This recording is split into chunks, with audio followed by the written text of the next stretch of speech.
Otobola pakuta nubie, bawa iti meselete me. Agbakuta nubie, bawa iti meselete. Ode do kane membo, wabuda molebane. Okwe mayon kanu mi tobo, kandi tokwe kankleta. Akomande kwe magano tomepi, yeman bakoto nu kongbedene. Déguerpissement au Bénin. Libération des espaces publics. Première phase de libération des espaces publics. La libération des espaces publics est une vaste opération de déguerpissement des espaces publics dans plusieurs grandes villes du Bénin. Démarrée le 4 janvier 2017 par le gouvernement du président Talon, cette opération, selon le discours officiel, vise à rendre à nouveau accessibles les espaces publics qui étaient occupés de manière illégale par des particuliers, des marchands ou des entreprises pour le compte des activités commerciales. Cette opération de déguerpissement concernerait les personnes et les vendeurs qui mènent les activités informelles occupant les routes et les trottoirs, les artisans et les petits restaurants installés de façon anarchique et sans titre de propriété de certains espaces. Elle concerne par ailleurs des véhicules stationnés occupant les terre-pleins centraux ou des véhicules obstruant ces espaces publics. Programmée sur 2 phases, dont la première consistait à libérer effectivement tous les trottoirs et terre-pleins centraux des principaux axes routiers comme une première série de villes, dont notamment Cotonou, Porto Novo, Parakou, Abomey-Calavi, Ouidah, Boycon, Abomey, Sémékodi.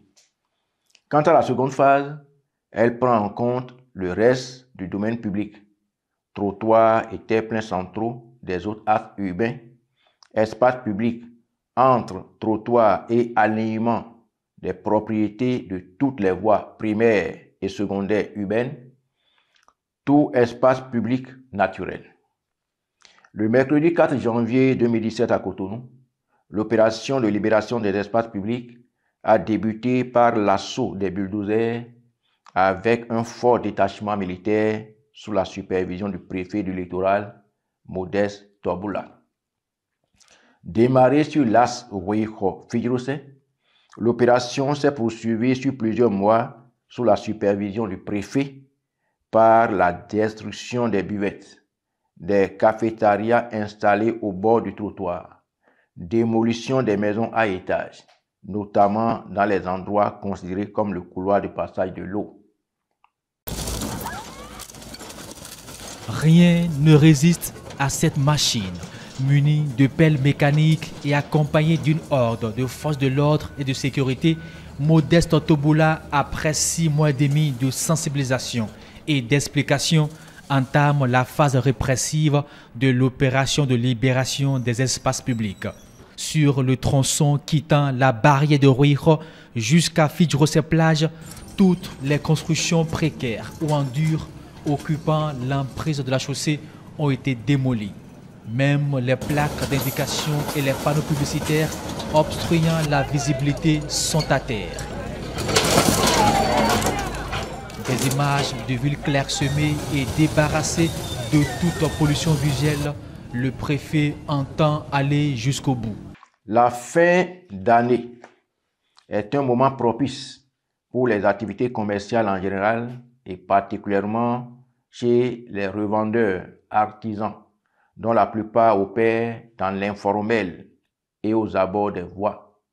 Le moment choisi pour démarrer les opérations était inapproprié et la méthode de brutalité inconvenante. Ce déguerpissement avec l'interdiction d'occupation des trottoirs, même de façon provisoire, a failli occasionner de grands heurts entre la communauté islamique du Bénin et les autorités préfectorales et policières.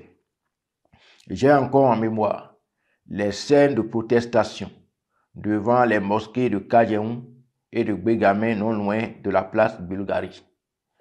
La scène où de vieilles femmes rampaient pour supplier le préfet Toboula, qui les a rabroués, continue de heurter ma sensibilité, très attachée aux valeurs africaines traditionnelles, imposant aux jeunes respect vis-à-vis des personnes âgées. Ces femmes sollicitaient la clémence du préfet pour leur accorder un temps de grâce afin d'effectuer les ventes de fin d'année 2016 avant de rejoindre la place des martyrs qui a été imposée pour recevoir tous les vendeurs de jouets qui occupaient les abords des rues à Cotonou en fin d'année. La brutalité de l'autorité préfectorale dans une opération si délicate en fin d'année et l'humiliation infligée aux fonctionnaires de la police laissaient à désirer. Pourquoi vous dégagez les gens? La presse est où? Viens, viens, viens. Ça veut dire quoi? Hein? Ça veut dire quoi? Attention, hein? La prochaine fois, je t'arrête. Bon. On te laisse une madame aussi sensible comme ça. Et vous êtes positionné, vous restez sous-sonable. C'est pour ça qu'on vous paye. Est-ce que vous avez bien compris? Regardez-moi ici quand je vous parle. Défiance et outrage à l'autorité. Ce sont les moments forts qui ont marqué cette sortie du préfet du littoral dans le cadre de l'évaluation du dispositif sécuritaire mis en place dans la zone commerciale de Cotonou. Quels sont les impacts et mesures de l'opération de libération des espaces publics sur les villes et les populations? Cette opération, loin de redorer le blason du Bénin, dans toutes ses dimensions touristiques et sécuritaires comme annoncé à grand renfort médiatique et pas de géantes maquettes, accentue la situation précaire des populations avec des impacts socio-économiques sur les femmes qui opèrent en majorité dans l'informel. Il s'agit en effet de l'incapacité de nombreux commerçants à solder les créances acquises auprès des structures financières du fait de l'économie tournant au ralenti et le relogement non effectif des sinistrés pour alléger leurs peines. Marché, avenue, maquis, à bord de stade, terre-plein, aucune rue stratégique pour l'attractivité de la ville n'a échappé à la décision du gouvernement de libérer les emprises du domaine public. Cette décision affecte durement la vie quotidienne des Béninois travaillant en grande majorité dans le secteur informel.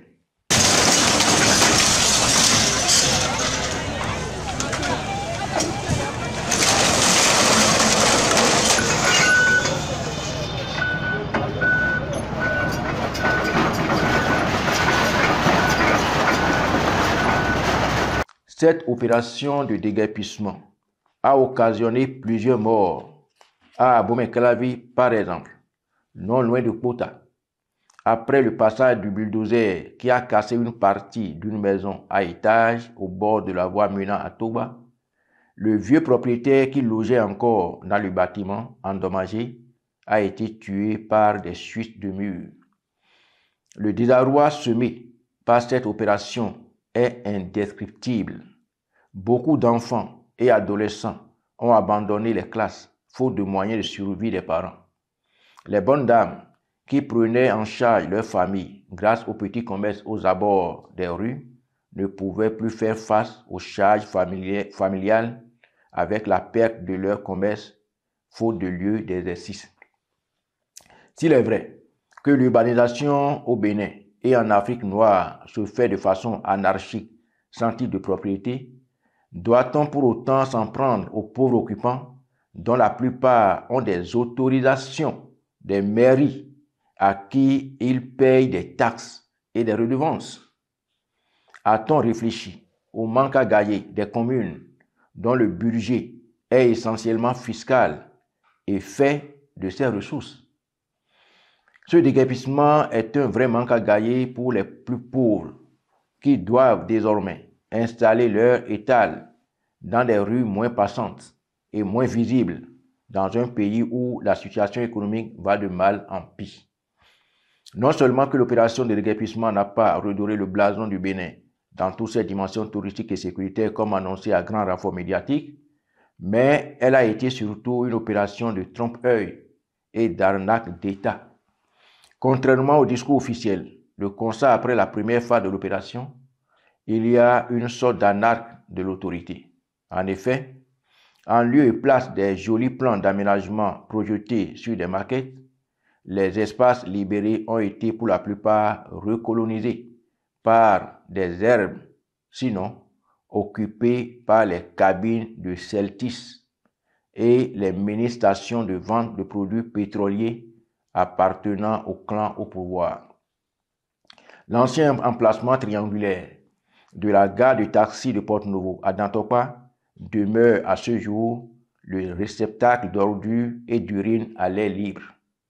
Cette mesure touche les petites gens qui ne sont pas forcément organisées en association ou en syndicat, comme c'est le cas au Ghana. À Accra, souvent cité en exemple par les autorités, des solutions de relogement ou de places de marché ont été aménagées pour les personnes expulsées. À Cotonou, le déguerpissement a été fait dans l'urgence et rien n'a été prévu, ni compensation, ni relogement. La seule entité organisée qui a décidé d'exprimer son mécontentement étouffé dans l'œuf est l'association de la grande militante des droits de l'homme, Madame Thérèse Ouanwa. En effet, le 5 janvier 2017, elle et les vendeurs et vendeuses des marchés réunis sous la bannière du Comité national des revendeurs, vendeurs et artisans du Bénin pour la liberté et le pain, CONARAB, ont annoncé une marche pour s'opposer à cette opération de déguerpissement sans une option de relogement. Le préfet Toboula a annoncé la suspension de la marche par l'arrêté préfectoral portant interdiction temporaire de toute manifestation sur la voie publique dans le département du littoral.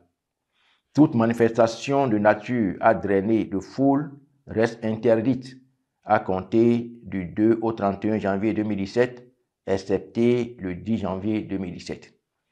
Certaines femmes ont leur petit restaurant de rue devant des bureaux où les fonctionnaires venaient se restaurer, se ravitailler à leur pause déjeuner.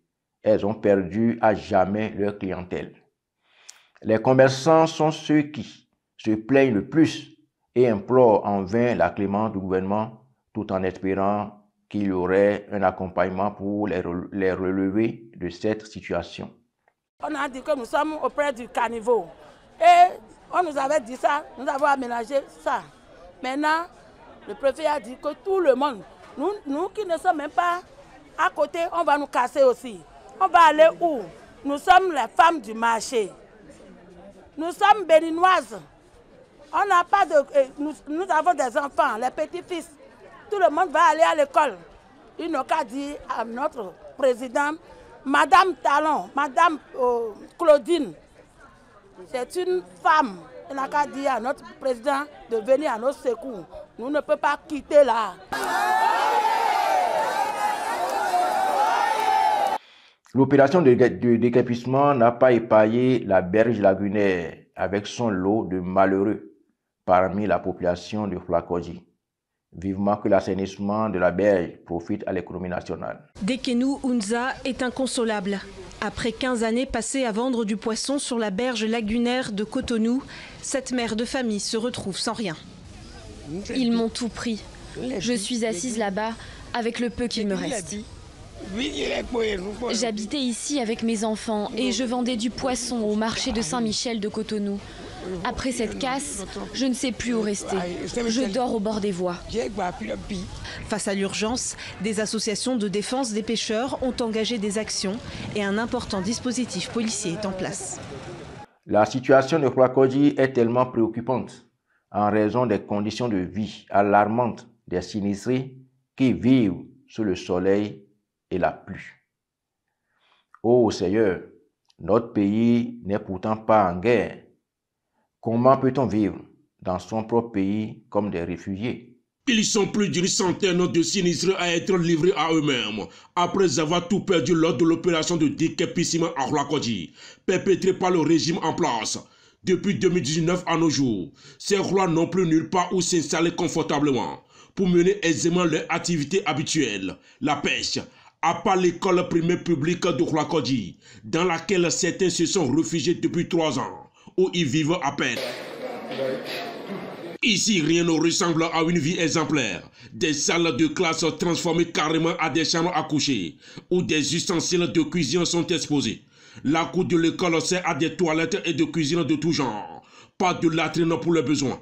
Ils défèquent dans les sachets et jetés par la suite dans la mer, car les latrines existantes sont remplies et bouchées depuis tant d'années. Quelles conditions de vie déplorables que vivent ces Béninois en étant dans leur propre pays. C'est la souffrance totale. Vous-même, vous êtes venus, vous avez vu les conditions. C'est des conditions déplorables. On n'y peut rien. Tout un espace ravagé, des habitations dévastées.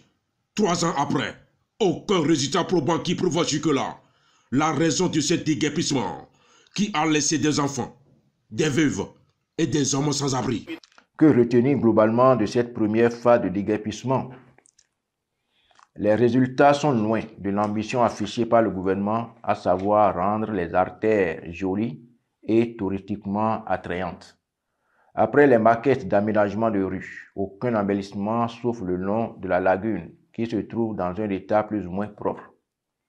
La plupart des espaces libérés, à défaut d'être à nouveau recolonisés par des ermes, des tas d'immondices sont occupés par les cabines de Celtis et les mini-stations d'essence qui sont la quasi-totalité propriété d'un individu qui se donne tous les droits au détriment de la population et de l'État.